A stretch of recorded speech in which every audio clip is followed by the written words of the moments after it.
नमस्कार। हिंदी की कक्षा में आपका स्वागत है। मैं हूं डॉक्टर वीरेंद्र शुक्ल। आज हम पढ़ेंगे काव्य गुण। काव्य गुणों की चर्चा करते हैं।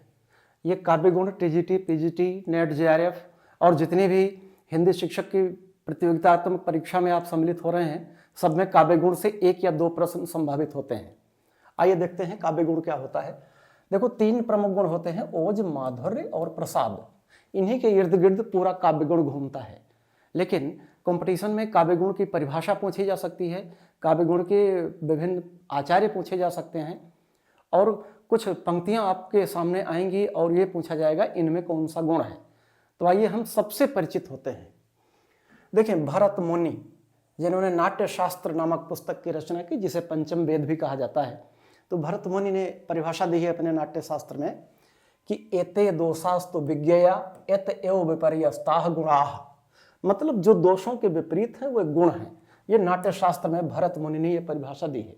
आपको ये पंक्तियां याद होनी चाहिए, क्योंकि कभी भी पूछा जा सकता है कि ये पंक्तियां कहाँ से ली गई हैं, इनके प्रणेता कौन है, इनके ऋषि कौन है। दंडी दूसरे हमारे काव्य शास्त्र के आचार्य हैं दंडी। दंडी ने जो परिभाषा दी है गुणों के लिए, दोषा विपत्तये तत्र गुणाः संपत्तये यथा।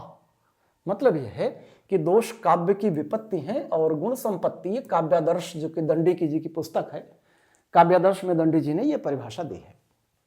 तीसरे हमारे व्याख्याकार हैं वामन। वामन ने कहा है काव्य शोभायाः कर्तारो धर्माः गुणाः। काव्य की शोभा बढ़ाने वाले धर्म गुण हैं। काव्य सूत्रवृत्ति, वामन का जो काव्य है काव्य सूत्रवृत्ति, उसमें ये परिभाषा मिलती है कि काव्य शोभायाः कर्तारो धर्माः गुणाः। काव्य की शोभा बढ़ाने वाले धर्म गुण हैं। भरत मुनि ने 10 गुण माने, 10 गुण। श्लेष, प्रसाद, समता, समाधि, माधुर्य, ओज, सुकुमारता, अर्थ व्यक्ति, उदारता और कांति। ये 10 गुण भरत मुनि ने माना है। और अग्निपुराण में 19 गुण माने गए हैं। अग्निपुराणकार वेदव्यास जी ने 19 गुण माना है। आगे बढ़ते हैं। अग्निपुराणकार ने 19 गुण माने हैं, भरत ने 10 गुण माने हैं और अन्य आचार्यों ने अपने अपने हिसाब से इन गुणों की बात की है। दंडी ने फिर 10 गुणों की बात की है और वामन ने 20 गुण माने हैं। ये आपसे पूछा जा सकता है, वामन ने कुल कितने गुण माने हैं, दंडी ने कुल कितने गुण माने हैं। प्रश्न कोई भी आ सकता है, तो आप इस बात का कॉन्सेप्ट क्लियर कर लीजिए, जो भी प्रश्न आएगा उसका उत्तर हो जाएगा। वामन ने 20 गुण माने हैं, 10 शब्द गुण माना है उन्होंने और 10 अर्थ गुण माना है। अब देखें, भोजराज ने 24 गुण माना है। ये कई बार पीजीटी की परीक्षा में पूछा गया है कि भोजराज ने कितने गुण माने हैं। 24 गुण माने हैं। ये वही भोजराज हैं, राजा भोज, जिनकी राजधानी धारा नगरी थी और एक लोकोक्ति बनी है, कहाँ राजा भोज कहाँ गंगू तेली। वही राजा भोज हैं, विद्वान थे, राजा थे। जिन्होंने श्रृंगार को रसराज माना है रसों के क्रम में, वो ही भोजराज हैं। तो इन्होंने 3 भाग किए हैं, साधारण, आभ्यंतर और वैशेषिक। अब देखें, आचार्य कुंतक ने 6 गुण माना है, माधुर्य, प्रसाद, लावण्य, आभिजात्य, सौभाग्य और औचित्य। कुंतक ने 6 गुणों का उल्लेख किया है। फिर देखिए, भामह, आनंदवर्धन, मम्मट, विश्वनाथ, जगन्नाथ, हेमचंद्र, इन सब ने 3 गुण माना है और वो 3 गुण हैं ओज, माधुर्य और प्रसाद। ये सारे आचार्यों ने 3 गुण माना है। ये तीनों गुण हैं ओज, माधुर्य और प्रसाद। अब व्यवहार में इन्हीं तीनों गुणों का हम लोग अध्यापन करते हैं। आइए देखते हैं ओज गुण क्या होता है और ये कहां होता है। देखें, जिस गुण से श्रोता या पाठक के मन में एक उमंग का भाव जागृत हो, उमंग का भाव जागृत हो, पाठक या श्रोता के मन में उमंग का भाव जागृत हो, अंग अंग फड़क उठे, ओज और उमंग मन में व्याप्त हो जाए, वहां ओज गुण होता है। ओज, तेज, कांति को ओज कहते हैं। इसमें लंबे सामासिक पद, संयुक्त और कठोर वर्णों का प्रयोग होता है। ये इसकी पहचान है। लंबे लंबे सामासिक पद होंगे, समास युक्त पद होंगे और आपके कानों को कर्कश लगने वाले वर्ण होंगे। र, ट, ध, घ और इस तरह के वर्ण प्रयुक्त होंगे जो कि कानों को कर्कश लगेंगे और मनभावन नहीं होंगे। वो ओज गुण उस सहज समझा जा सकता है कि इसमें ओज गुण है वो कविता में। अब एक उदाहरण दे रहा हूं आपको। जैसे जयशंकर प्रसाद ने लिखा है हिमाद्र तुंग श्रृंग से प्रबुद्ध शुद्ध भारती, स्वयं प्रभा समुज्ज्वला स्वतंत्रता पुकारती। अमर्त वीर पुत्र हो दृढ़ प्रतिज्ञ सोच लो, प्रशस्त पुण्य पंथ है बढ़े चलो बढ़े चलो। तो कठोर और कई ऐसे वर्णों और शब्दों का प्रयोग हुआ है, सामासिक शब्दों का, जिससे साफ दिख रहा है कि इसमें ओज गुण है। एक केशवदास की कविता मुझे याद आई, बोरों सबे रघुवंश कुठार की धार में वारन बाज सरत थहीं।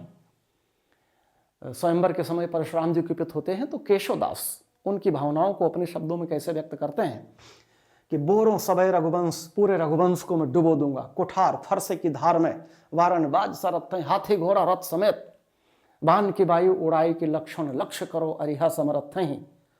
राम ही वाम सकोप पठेवन कोप के भार में भोजो भरत थहीं, जो धनु हाथ धरे रघुनाथ, तो आज अनाथ करो दशरथ थहीं। तो इस तरह से जहां भारी भारी शब्द हो वहां ओजगुण होता है। भूषण की कविता देखिए, साज चतुरंग सैन अंग में उमंगधारी, सरजा शिवाजी जंग जीतन चलत हैं। इस तरह की रचनाओं में ओजगुण की प्रधानता होती है। और ओजगुण में वीर रस, रौद्र रस और बीभत्स रस, ये तीन प्रमुख रस हैं। जहां वीरता के वर्ण का वर्णन हो, रौद्र रस हो या बीभत्स रस हो, उनमें ओजगुण होता ही होता है। आगे बढ़ते हैं। अब हम बात करते हैं माधुर्य गुण की। माधुर्य माने मधुरता, जहां सुनते ही कानों को बड़ा सरल एहसास हो, कोमल कोमल वर्ण हो, मधुरता का संचार हो जाए, मन भावन शब्दों का प्रयोग हो, आपको अप्रिय ना लगे, वह होते हैं माधुर्य गुण युक्त। जहां पंचाक्षरों का प्रयोग हो, पंचाक्षर का मतलब कवर्ग का पांचवां वर्ग, चवर्ग का पांचवां वर्ग, टवर्ग का पांचवां वर्ग, ऐसे मधुरता व्याप्त कर दें, वहां पर माधुर्य गुण होता है। जनरली श्रृंगार रस में, श्रृंगार में तो माधुर्य होता ही होता है। अब देखिए कैसे, पंत जी की कविता आपने पढ़ी होगी, मृदु मंद मंद मंथर मंथर लघु तरणी हंसनी सी सुंदर, तिर रही खोल पालों के पर। बहुत प्यारा वर्णन किया है। मृद अनुप्रास देखिए, मृदु मंद मंद मंथर मंथर, मंथर मंथर माने धीमी धीमी गति से छोटी नौका हंसनी के समान सुंदर थी और पालों के पर खोलकर गंगा नदी में तैर रही थी। तो जहां पंचमाक्षरों का प्रयोग हो, कोमल कोमल शब्दों का प्रयोग हो, वहां पर माधुर्य गुण होता है। दूसरी कविता देखिए, कंकन किंकिन नूपुर धुन सुनी, कहत लखन सम्रान हृदय गुनी। ये रामचरितमानस की पंक्तियां हैं। यहां भी माधुर्य गुण का समावेश है। और जयशंकर प्रसाद की नील परिधान बीच सुकुमार, खुल रहा मृदुल अधखुला अंग, खिला हो ज्यों बिजली का फूल, मेघ बन बीच गुलाबी रंग। बहुत प्यारा माधुर्य है। एक निरख सखी ये खंजन आए, मैथिली शरण गुप्त की का एक काव्य है और जिसमें ये साकेत के नवम सर्ग से लिया गया है, जिसमें उर्मिला की विरह अवस्था का वर्णन किया गया है। निरख सखी ये खंजन आए, फेरे उन मेरे रंजन ने नयन इधर मन भाए, फैला उनके तन का आतप मन से सर सरसाए। इस तरह जहां ऐसे सरल सुकोमल पंचमाक्षर युक्त वर्णों की प्रधानता हो, वहां पर माधुर्य गुण होता है। और अब आखिरी है प्रसाद गुण। प्रसाद गुण कहाँ होता है? प्रसाद का मतलब प्रसन्नता, और इसकी परिभाषा है कि जहां सुनते ही अर्थ ग्रहण हो जाए, कोमल कांत पदावली हो, वहां प्रसाद गुण होता है। और एक बात और है, वीर रस, रौद्र रस और बीभत्स रस की कविता में तो ओज गुण हो गया, श्रृंगार रस, करुण रस और शांत में भी माधुर्य गुण हो गया।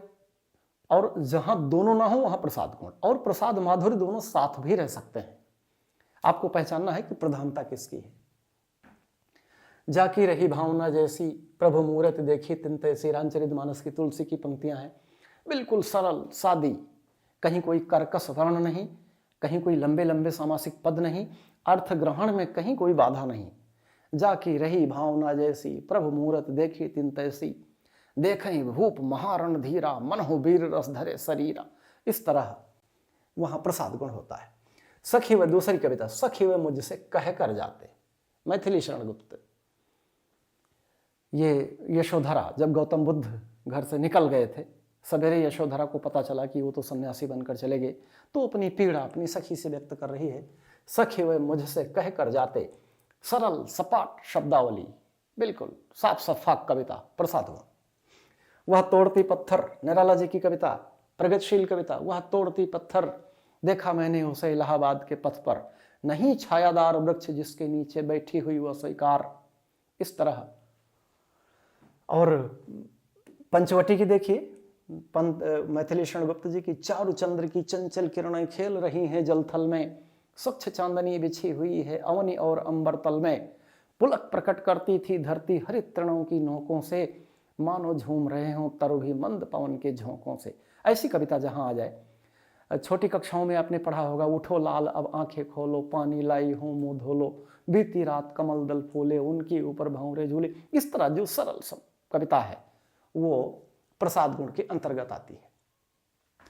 तो आपने देखा कि ये ओज, माधुर्य और प्रसाद, ये तीनों गुण, और माधुर्य गुण में श्रृंगार रस, करुण रस और शांत रस। माधुर्य में श्रृंगार, करुण और शांत, ये तीन प्रमुख रसों में माधुर्य होता है, और प्रसाद गुण आपको कहीं भी मिल सकता है। तो इस तरह ओज, माधुर्य और प्रसाद की मैंने आपसे चर्चा की, और जल्दी ही काव्य दोष लेकर आऊंगा।